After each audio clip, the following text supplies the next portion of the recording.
Joining us now to talk about it, political strategist on the Democratic side, Joe Lestingi, Skyping in from Washington, D.C., and from Nashville, Tennessee, it's Scottie Nell Hughes, the news director for the Tea Party News Network. To you both, good morning and welcome back to America's Forum. Thanks for having me. Glad to have you. Now, Joe, our president has blamed, quote, bad intelligence estimates for not anticipating the rapid rise of ISIS. You'll recall the president offered a sports analogy talking about ISIS being a JV team in Lakers uniforms. Here's the direct quote from the New Yorker. The analogy we use around here sometimes, and I think it's accurate, is if a JV team puts on Lakers uniforms, that doesn't make them Kobe Bryant. Is that a quote the president wishes he had never uttered in that fashion? Well, I think he definitely probably has a little regret on that one. The analogy still holds, though. I mean, he's not calling them a JV team. What he's saying is they are not a super force like Russia. They don't have the military capabilities of a lot of countries in the area like Iran.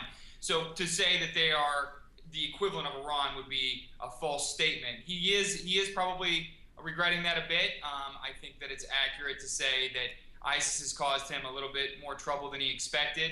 But the intelligence analysis, they may have been a little bit incomplete. I mean, it's hard to get intelligence out of war areas like northern Iraq. Well, again, moving away from the flippant comment, also part of politics and public policy is to return to a verbal attack. And in blaming the intelligence, we're also picking up basically that old refrain of let's blame the predecessor. Scottie Nell, is this intelligence failings? Does this rest solely with the commander-in-chief? And what of the notion that, again, the argument comes up, let's blame Bush? That is exactly what this president has done. If he's not blaming Bush, he's blaming Reagan. He's blaming anybody but himself. But listen to what, no offense, Joe, what you just said.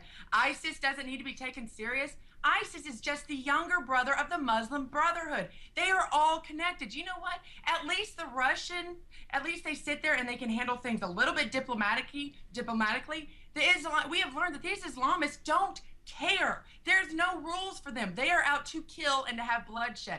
ISIS is extremely dangerous, and this whole thing could have been prevented.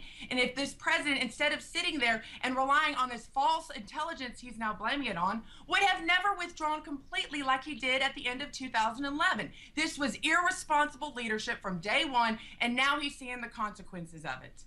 Joe, would you care to revise and extend your remarks, as we used to say in the House? This is a common refrain that we hear from the other side of the aisle, which is put American boys out there because they'll solve the problem. I'm sorry, we've been in Iraq for a very, very long time. Eventually, Iraq has got to run itself. Our boys do not need to go over there and fight and possibly die so that because a country can't get off its own butt and solve its own problems. We are providing support just like we need to be through airstrikes, through intelligence sharing, and through diplomatic avenues. This is not, to be honest, this is not our problem. This is Iraq's problem. This is Europe's problem.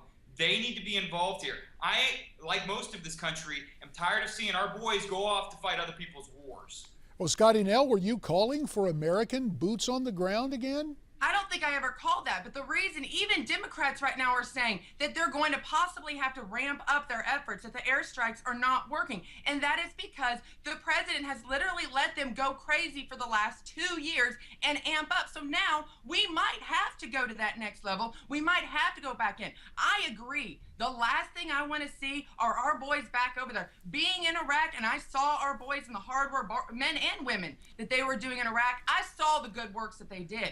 However, the problem is this president took them out just to fulfill a campaign promise, not realizing that there was actually security threats to Americans in that interest. Listen, they're all connected. This speaks to a larger problem we have with Islamic terrorists around this country, around this world, and the trouble they are causing. They're all connected. So if you want to sit here and let them run rampant in one area, I guarantee their brothers Israel right now is feeling the same results. We want to sit there. It's all going to continue to roll in a ball as long as this president does not put down leadership and he does not actually act as a real commander-in-chief.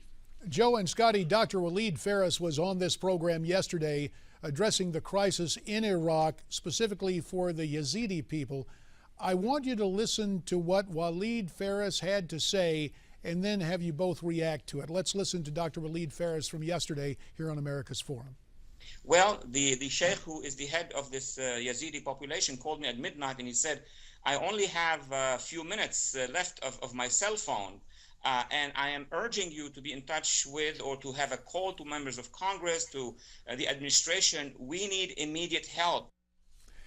And that was said yesterday. Now, Joe, the president came on and announced more airstrikes and continued vigilance, but he did not mention specifically the persecution of Christians and other persons of faith. Should he have mentioned that yesterday in his comments?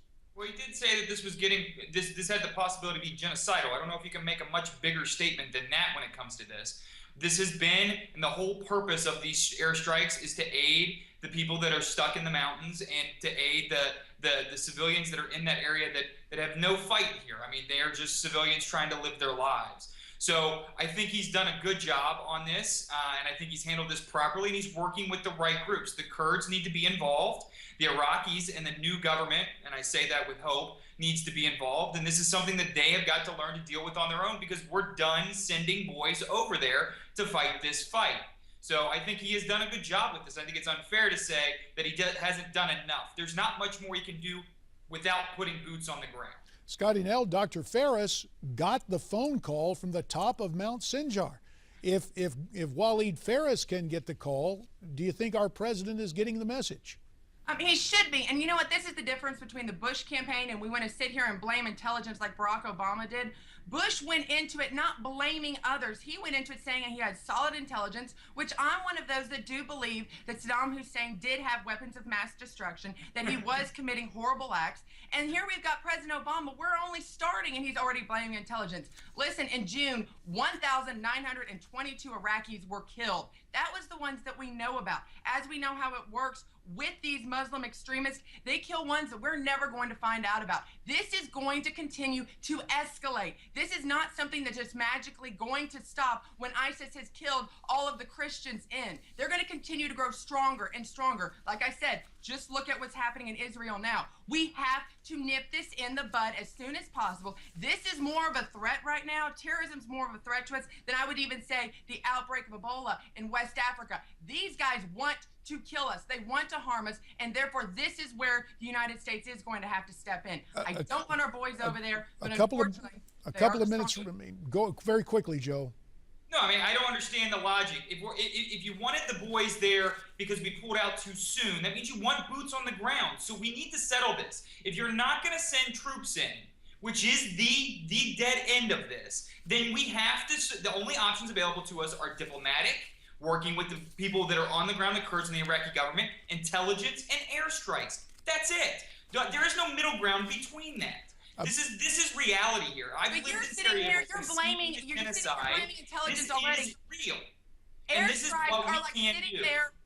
Sitting there taking a paper towel to wipe up a flood. These airstrikes are not doing anything. Yes, they're helping the people at the mountain. So the only option remaining is troops on the ground, and that's what you're saying you support. Well, let me move from that because I don't think we're going to reconcile the difference of opinion there. A minute and a half remains, a little less.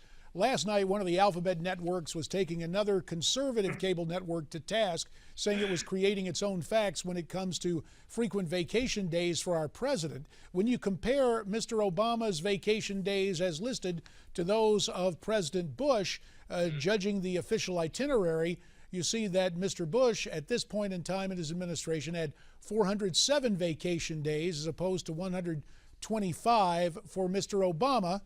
We'll point this out because we're not the media, we're Newsmax.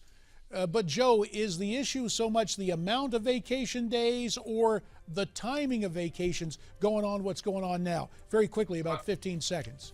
Yeah, presidents never really get a vacation. He's got his briefers with him, and he can still act from wherever he is. And President Bush did those 400 days while we were in 2 wars. So I think that this is an unfair attack. This has nothing to do with the real situation on the ground. Things are clearly moving forward for the United States, even while he was on vacation. Scottie, Nell, we know you want to say some things very quickly. President Bush was in Texas at his ranch where he had a full command center. The president right now is in Martha's Vineyard. big difference in actually having control and knowing what's going on. That'll have to be the last word. To Joe and Scottie Nell, we thank you, and America's Forum continues following this.